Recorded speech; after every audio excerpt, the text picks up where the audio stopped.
नमस्कार विद्यार्थी मित्रों, कक्षा 8 की 7वीं इकाई सोच अपनी अपनी का साहित्य प्रकार है वाद विवाद। विद्यार्थी मित्र, आप जानते हैं कि आप अपनी पाठशाला में कोई भी प्रतियोगिता होती है, इसमें वाद विवाद होता है। इसमें कुछ विद्यार्थी किसी विषय के एक पक्ष में बोलते हैं तो कुछ विद्यार्थी विपक्ष में अपने विचार प्रस्तुत करते हैं। इस पाठ में कुछ ऐसे ही विषय दिए गए हैं, विद्यार्थियों को उनका समर्थन या विरोध करना है और इसके कारण भी बताने हैं। अपनी पाठ्यपुस्तक में हमें 2 चित्र दिए गए हैं। इसमें तो इस चित्र पर कक्षा में आपको वाद विवाद शैली में कुछ बातें बतानी हैं। एक छात्र है, अपने पक्ष में विषय के पक्ष में बात करता है तो दूसरा छात्र विपक्ष में बात करता है। तो आइए देखते हैं ऐसे 2 चित्र जो आपके सामने मैं रखता हूँ। विद्यार्थी मित्र, मैंने जो चित्र आपको बताया, इस चित्र पर आपको वाद विवाद में कुछ बातें बतानी है। जब आप वाद विवाद शैली में बात करते हैं तो उसके कुछ नियम होते हैं जो आपको आपकी स्क्रीन पर दिखाई देंगे, लेकिन इस नियमों को मैं आपके सामने प्रस्तुत करता हूँ। वाद विवाद के लिए निम्नलिखित बातों पर ध्यान देना चाहिए और ध्यान देना बहुत ही आवश्यक है। पहला है, वक्ता को केवल अध्यक्ष को ही संबोधित करना चाहिए। कार्यक्रम में किसी विशिष्ट सम्मानीय अनुभवी व्यक्ति को अध्यक्ष बनाया जाता है। ये पहला नियम है वाद विवाद का। दूसरा नियम है, वाद विवाद में भाग लेते समय अशिष्ट शब्दों के प्रयोग से बचना चाहिए। आप वाद विवाद प्रतियोगिता में भाग लेते हैं तो आपको शिष्ट शब्दों का ही प्रयोग करना चाहिए, अशिष्ट शब्दों से आपको बचना चाहिए। किसी भी प्रतियोगिता पर व्यक्तिगत रूप से आक्षेप आदि नहीं करना चाहिए। आपके सामने जो प्रतियोगी जो व्यक्ति है, इसके सामने आपको उसके पर कोई आक्षेप नहीं करना चाहिए। ये उसका दूसरा नियम था। अब उसका तीसरा नियम है, विरोधी के तर्कों का खंडन तथा अपने कथन की पुष्टि करते समय शिष्टाचार का पालन करना चाहिए। विरोधी के तर्कों आपके सामने विपक्ष में कोई व्यक्ति या कोई छात्र बात करता है तो इसके तर्कों का खंडन तथा अपने कथन की पुष्टि करते समय आपको शिष्टाचार का पालन करना है। दूसरी ओर उसका चौथा नियम है, विषय का प्रतिपादन तार्किक, क्रमबद्ध और प्रभावशाली होना चाहिए। ये उसका चौथा नियम है। अब उसका 5वां नियम है, वाद विवाद में प्रत्येक वक्ता को अपनी बात कहने के लिए प्रायः 3 से 5 मिनट तक का समय दिया जाता है। अतः निर्धारित समय सीमा में ही अपनी बात समाप्त कर लेनी चाहिए। तो विद्यार्थी मित्रों, ये वाद विवाद प्रतियोगिता के कुछ नियम थे। इस नियम को ध्यान में रखकर आपको वाद विवाद शैली में भाग लेना है। मैंने आपको जो चित्र बताया है, इस चित्र पर आपको गौर करना है और अपनी बातें मुझे बतानी है। तो आइए हम आगे बढ़ते हैं। विद्यार्थी मित्र, मैंने पहले आपको जो 2 चित्र बताए हैं, इसमें पहले चित्र और दूसरा चित्र कौन सा है, तो बताइए। तो दोनों चित्र में से एक चित्र, जो पहला चित्र है गांव का है और दूसरा है नगर का है। गांव के चित्र में नदी है, आपको गांव के चित्र में नदी दिखाई देती है। उसके घाटों पर नहाते, कपड़े धोते, पानी भरते और काम करते लोग हैं। गांव के कच्चे घर है, गांव में कच्चे घर है, लोग मामूली कपड़े पहनते हुए हैं दिखाई देते हैं, लेकिन गांव में बड़ी शांति का वातावरण है। अब आपके सामने मैं दूसरे चित्र की बात करता हूँ, तो दूसरा चित्र है नगर का। नगर के चित्र में चौड़ी और दो तरफा सड़क है, पक्के मकान हैं, सड़क पर वाहन चल रहे हैं, वाहनों के कारण शोर है और लोग आधुनिक वेशभूषा में उपस्थित है। ये पहले चित्र और दूसरे चित्र की अवस्थाएं है, अंतर है। विद्यार्थी मित्र, मैं आपसे एक प्रश्न पूछना चाहता हूँ कि गांव तथा नगर के जीवन में क्या अंतर है और तुम्हें कौन सा जीवन रुचिकर लगता है और क्यों? मैं आपको ये बताने जा रहा हूँ और मैं आपको ये प्रश्न करता हूँ कि आपको गांव पसंद है या नगर? अगर दोनों में से किसका जीवन, यानी कि गांव का या शहर का जीवन आपको रुचिकर लगता है, और लगता है तो क्यों, ये मुझे बताइए। हाँ, मैं आपको बताता हूँ कि गांव और शहर में क्या अंतर है और किसका जीवन रुचिकर है और उनके क्या लाभ क्या हानि है, मैं आपको बताता हूँ। गांव के जीवन में सादगी सरलता है, किसी तरह की बनावटी और तड़क भड़क नहीं है। लोग शांति से अपने अपने काम करते हैं, नदी कुएं का पानी पीते हैं, वे अपने खेतों में उगाया अनाज तथा ताज़ी सब्जियां खाते हैं। लोग कच्चे घरों में रहते हैं, पर उनका जीवन प्रकृति के बहुत ही नज़दीक होता है। अब नगर के जीवन की मैं बात करता हूँ।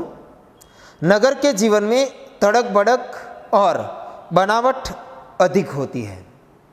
लोग आधुनिक और फैशनेबल कपड़े पहनते हैं, वे पक्के मकानों में रहते हैं, वे नल का पानी पीते हैं और बाजार से अनाज तथा फल सब्जियां खरीद कर खाते हैं।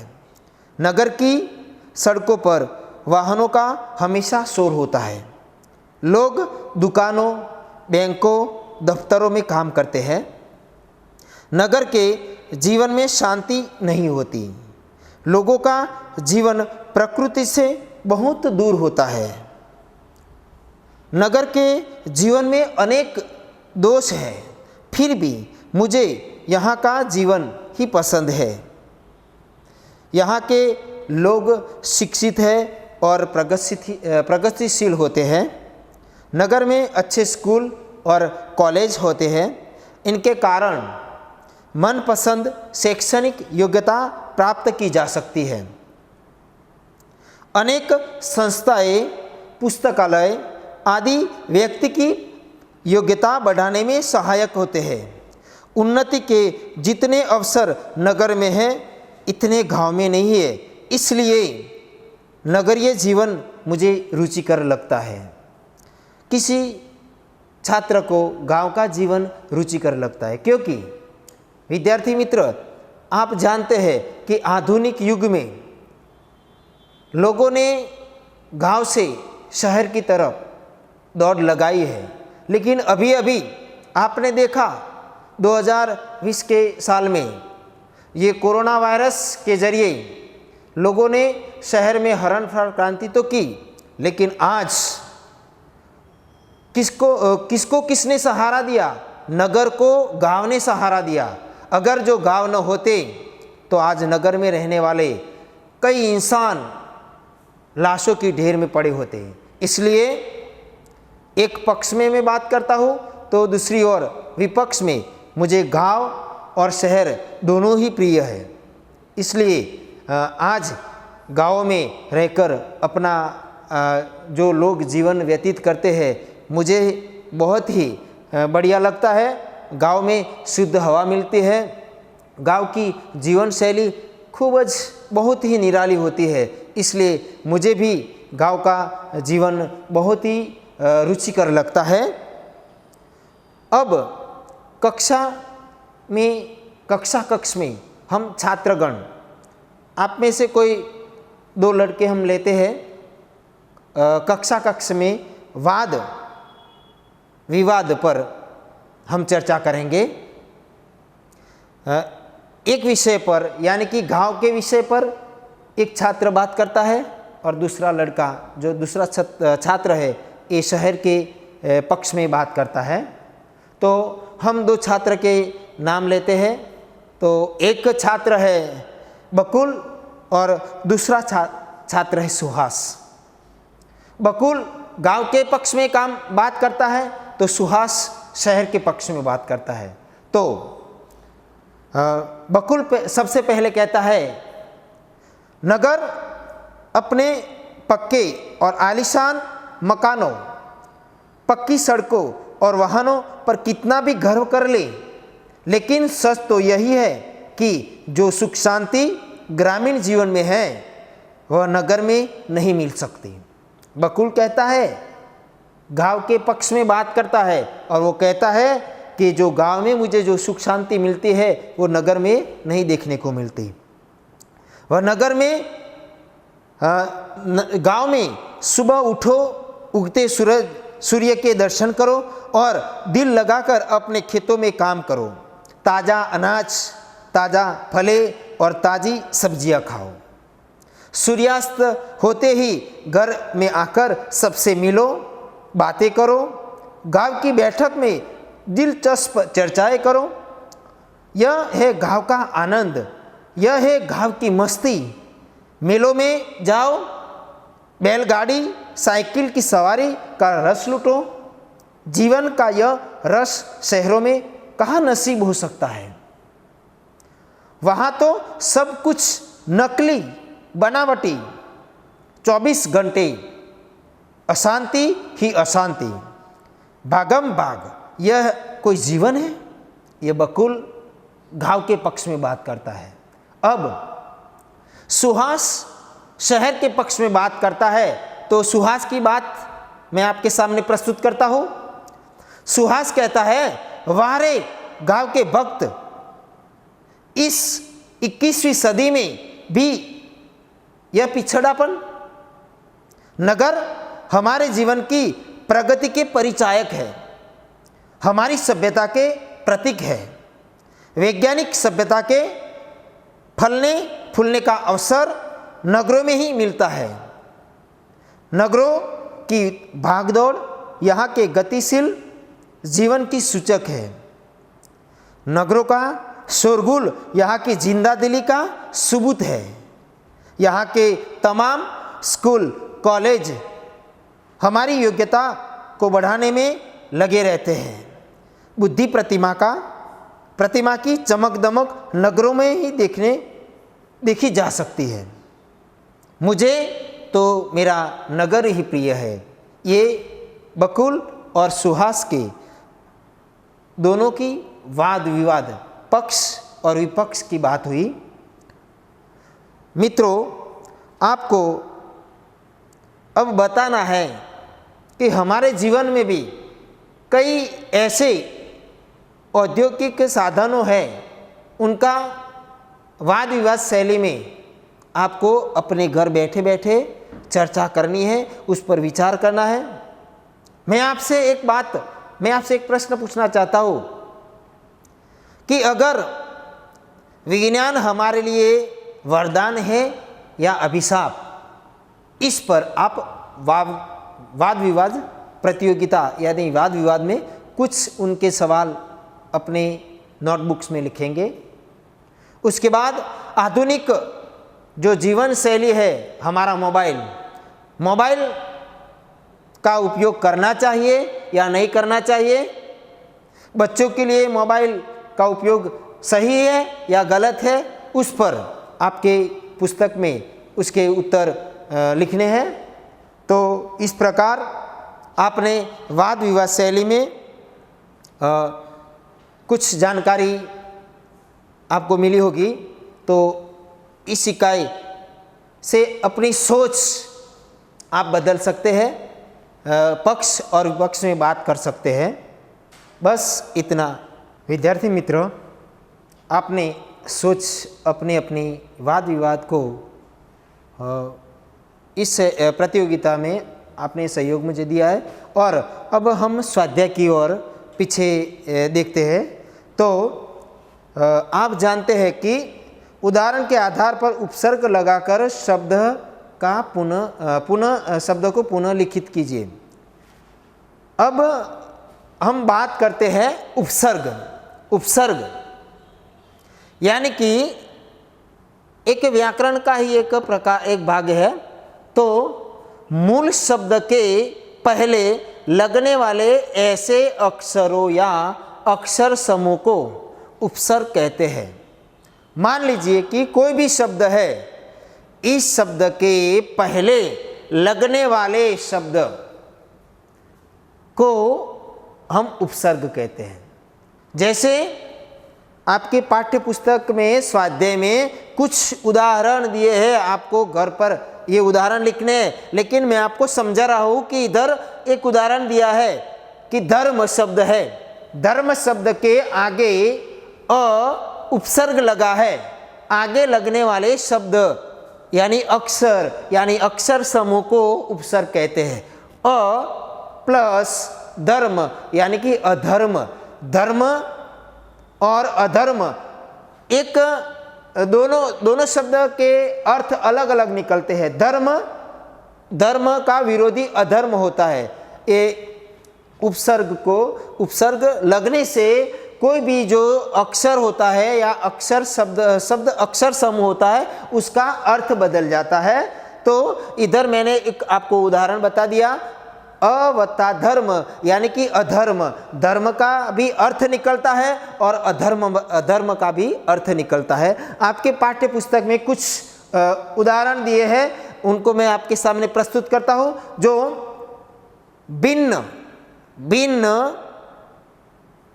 मूल शब्द भिन्न है, इस शब्द में वी उपसर्ग लगने से यानी कि भिन्न के आगे वी लगने से वी वत्ता भिन्न बराबर विभिन्न, तो ये विभिन्न शब्द होता है वो उपसर्ग लगने से वी उपसर्ग लगने से भिन्न का विभिन्न बन जाता है। मान लीजिए कि एक शब्द देश के आगे वी लगने से देश शब्द के आगे वी लगने से विदेश बन जाता है। क्या बन जाता है? विदेश। पक्का शब्द है, इसके आगे उपसर्ग लगने यानी कि अध वत्ता पक्का यानी अध पक्का।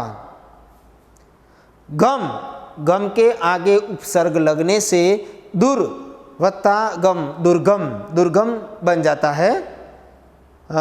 योग शब्द है, इसके आगे प्रत्यय उपसर्ग लगने से प्र वत्ता योग बराबर प्रयोग।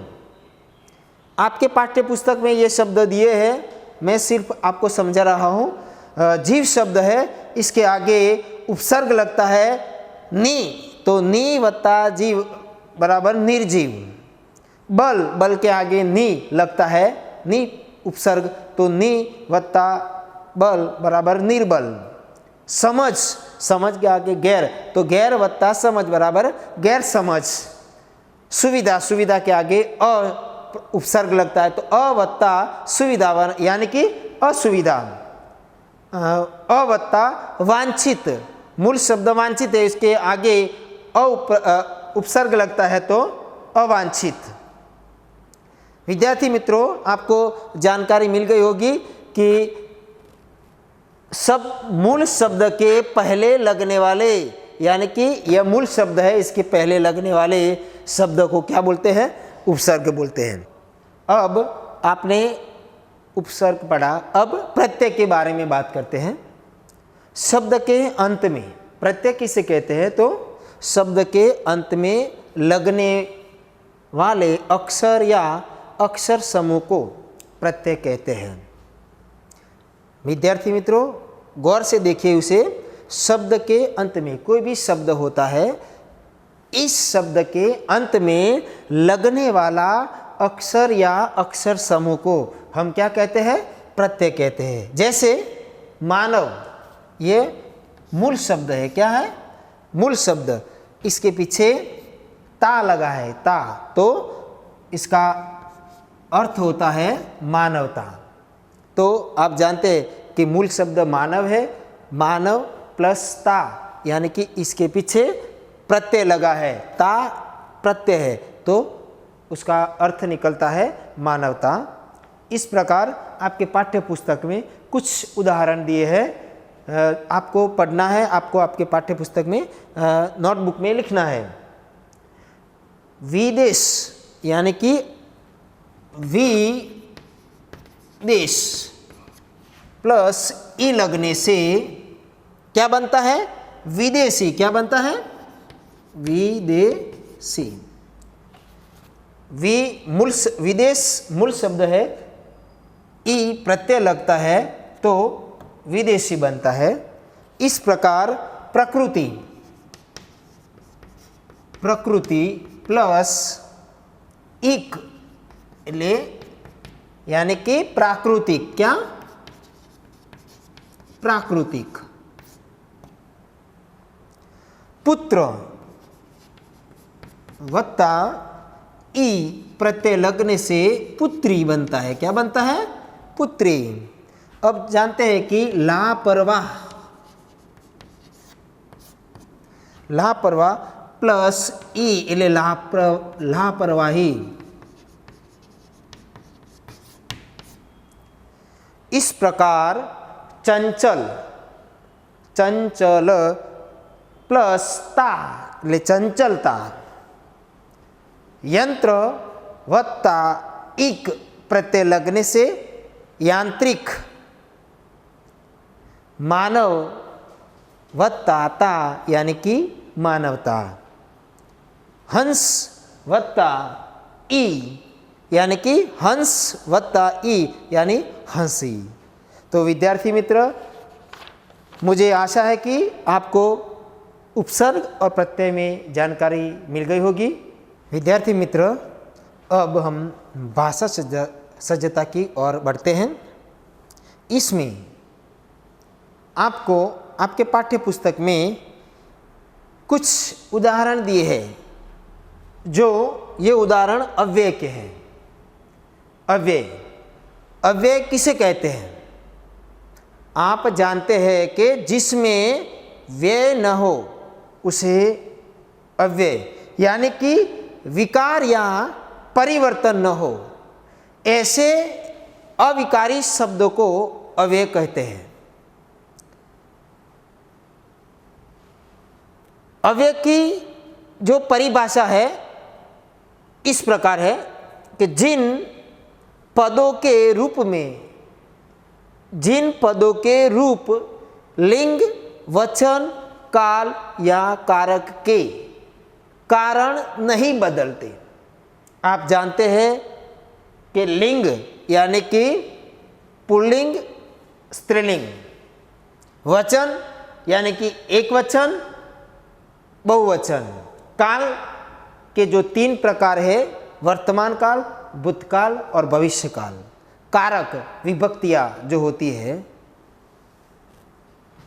अव्यय एक ऐसा ही शब्द है जिनके कारण कुछ, यानी कि अव्यय लिंग, वचन, काल या कारक के कारण नहीं बदलते, अर्थात जो सदैव एक से बने रहते हैं, इन्हें अव्यय कहते हैं। जिनमें व्यय न हो अर्थात विकार या परिवर्तन न हो, ऐसे अविकारी पद को अव्यय कहा जाता है। मैं कुछ उदाहरण बताने जा रहा हूँ, तो आप ध्यान से इस उदाहरण को सुनिए, यानी कि सुनिए। पहला उदाहरण है, आपके पाठ्य पुस्तक में दिया गया है, ये आपको दिखाई दे रहा है, देखो। निधि बहुत काम करती है, पहला उदाहरण। दूसरा, रुद्र बहुत हंसता है। तीसरा, दिव्य और चिराग बहुत घूमते हैं। जूही और रिया ने बहुत खरीदारी की। मुझे आज बहुत खुशी है। कल सविता बहुत हंसी थी।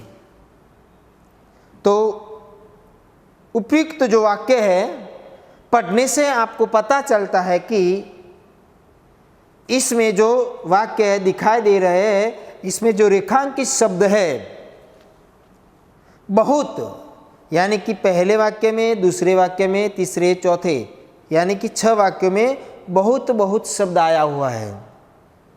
बहुत में कोई परिवर्तन नहीं हुआ है। लिंग, वचन, काल बदलने पर भी उस शब्द में कोई परिवर्तन नहीं हुआ है। तो आपको निधि लड़की है, रुद्र लड़का है, दिवेश और चिराग दोनों बहुत घूमते हैं, यानी कि भूतकाल का वाक्य है। दोनों मित्र है, पुरुष है। जूही और दिया लड़कियां है, बहुत खरीदारी करती है। मुझे आज बहुत खुशी वर्तमान का है। इसलिए कारक में, लिंग में, वचन में, काल में परिवर्तन होता है, लेकिन जिस शब्द को आप देख रहे हैं कि इसमें जो बहुत दिखाई देता है, इसमें कोई परिवर्तन नहीं होता। यानी कि जो बहुत शब्द है वो अविकारी, यानी कि जिसमें व्यय नहीं होता, तो बहुत शब्द को हम क्या बोलते हैं? अव्यय बोलते हैं। निम्नलिखित वाक्यों को पढ़िए और इनमें से प्रयुक्त घाटे शब्द पर ध्यान दीजिए। जो आपके सामने है, ये एक लड़का धीरे धीरे चल रहा है। एक लड़की धीरे धीरे चल रही है। कुछ लड़के धीरे धीरे चल रहे हैं। बहुत सी लड़कियां धीरे धीरे चल रही है। मैं धीरे धीरे चल रहा हूं। हम धीरे धीरे चलेंगे। विद्यार्थी मित्रों, इसमें एक लड़का है, एक लड़की है, कुछ लड़के हैं, कुछ लड़कियां हैं, मैं हूं और हम हैं। एक वचन में से दूसरे बहुवचन में आप गए हैं। लिंग, स्त्रीलिंग और पुल्लिंग का भी उल्लेख किया गया है। काल, जा रहे हैं, चल रहे हैं, चल रही है, इसमें भी परिवर्तन हुआ है। विभक्तियां भी लगी हुई है, लेकिन जो धीरे धीरे शब्द है इसमें कोई परिवर्तन नहीं होता है। तो इन 6 वाक्यों में जो धीरे धीरे शब्द आता है वो क्या है? अव्यय है। अव्यय के कुछ ऐसे तो अव्यय के 4 प्रकार हैं। अव्यय के 4 प्रकार में सबसे पहला है क्रिया विशेषण अव्यय। दूसरा है समुच्चय सूचक अव्यय। तीसरा है समुच्चय बोधक अव्यय और चौथा है विस्म यादि बोधक अव्यय।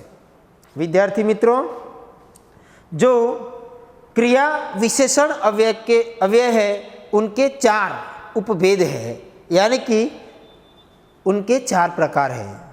जो पहला है काल वाचक क्रिया विशेषण। दूसरा है स्थानवाचक क्रिया विशेषण और तीसरा है रीतिवाचक क्रिया विशेषण और चौथा है परिमाणवाचक क्रिया विशेषण। अब अव्यय के जो कुल 4 प्रकार है, पहले प्रकार के कुल 4 उपभेद है, उनकी विशेष जानकारी हम अगले वीडियो में देंगे।